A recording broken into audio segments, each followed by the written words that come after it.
आज की कहानी का नाम इरोटिक घोस्ट स्टोरी है। फिल्म की शुरुआत में ही दो फ्रेंड्स, जिनको हम चिंकी और मिंकी बोलेंगे, वो शॉपिंग करके यहाँ वहाँ घूम के अपने रूम में आती है। रूम में आने के बाद चिंकी मिंकी को चड्डी बनियान पहना के लोंडे को किस तरह से लुभाना है और ज्यादा पैसे कैसे कमाना है यही सब कुछ सिखाती है। साथ में घपाघप करते टाइम कैसे आवाजें निकालनी है जिससे लोंडे को मजा आए वो भी सिखाती है। और जब मिंकी को ये सब नहीं आता तो चिंकी मिंकी से रोमांस करके दोनों एक दूसरे को शांत करवाना शुरू करती है, जिससे मिंकी अपने आप वैसी आवाजें निकालना शुरू कर देती है। दूर एक ऑफिस में कहानी का हीरो सो रहा होता है तो मिंकी वहाँ मजे ले रही होती है, लेकिन फील हीरो को होता है और वो नींद में ही पप्पू को शांत करवाता है। उसकी हरकतें देख के ऑफिस के लोंडे शॉक होते हैं और हंसने लगते हैं। बार में एक रईस ज्यादा लोंडा खूबसूरत कन्या को पैसे दे के पेलने आता है तो वहाँ उसकी मुलाकात चिंकी से होती है और वो ज्यादा पैसों के लिए मिंकी से डेट फिक्स करवाती है। मिंकी कुंवारी होने की वजह से उस लोंडे के पप्पू में भी आग लगती है और वो ज्यादा पैसे दे के मिंकी को एक सुनसान होटल में ले जाता है। होटल में जाते ही वहाँ के 4-5 लोंडों के पप्पू में भी पानी छूटता है।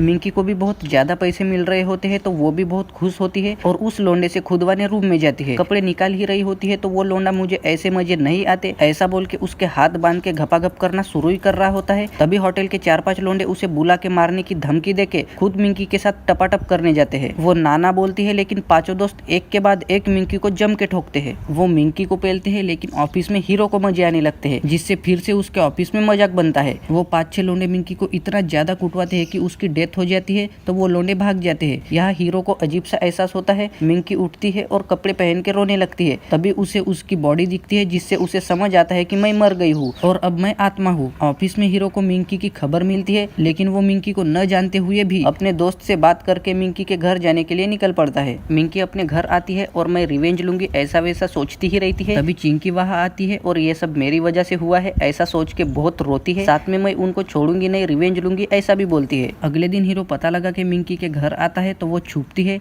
लेकिन आत्मा होने की वजह से वो नहीं दिखाई देती। हीरो यहाँ वहाँ कुछ ढूंढता है और मैं सच सबके सामने लाऊंगा ऐसा बोल के कंप्यूटर में कुछ लिखता है। मिंकी को वो पसंद आता है क्योंकि एक तरीके से वो भी उसकी मदद कर रहा होता है। बार में उन्हीं 5-6 लोंडों में से 2 लोंडे एक कन्या को पेलने के लिए बॉक्सिंग रिंग में ले जाते हैं तो मिंकी हीरो के सपने में जाके मैं रिवेंज लेना शुरू कर रही हूँ ऐसा बोलती है तो वो उठ के कहीं पे जाता है। वो 2 लोंडों में से एक लोंडा दूसरे लोंडे को खुदवाने नहीं देता तो वो बाहर जाता है। तभी उसे मिंकी रूप बदल के अंदरूनी आनंद देती है। यहाँ पहला लोंडा बॉक्सिंग मैच के मैदान में पलंग मैच खेल के जम के ठुकवाता है। तभी उसे उस लोंडी में मिंकी दिखती है तो वो चिल्लाता है और बाजू होता है। उसी वक्त पहला लोंडा भागते हुए आता है, लेकिन उसमें भी उसे मिंकी दिखती है तो वो उसे ही जान से मार देता है। इसी तरह से मिंकी अपनी दोस्त चिंकी और हीरो की मदद से रूप बदल बदल के बाकी के लोंडों को खुदवा के मार देती है और अपना रिवेंज ले लेती है। अंत में चिंकी मैंने हीरो को कुछ नहीं दिया ऐसा बोल के अपनी सुरंग के दर्शन देके पप्पू को शांत करवाती है, जिससे मिंकी बहुत खुश होती है और यहीं पे कहानी का अंत होता है। सो गाइज, आई होप आपको ये वाली कहानी पसंद आई होगी। अब वीडियो को लाइक करके चैनल को सब्सक्राइब जरूर कर देना।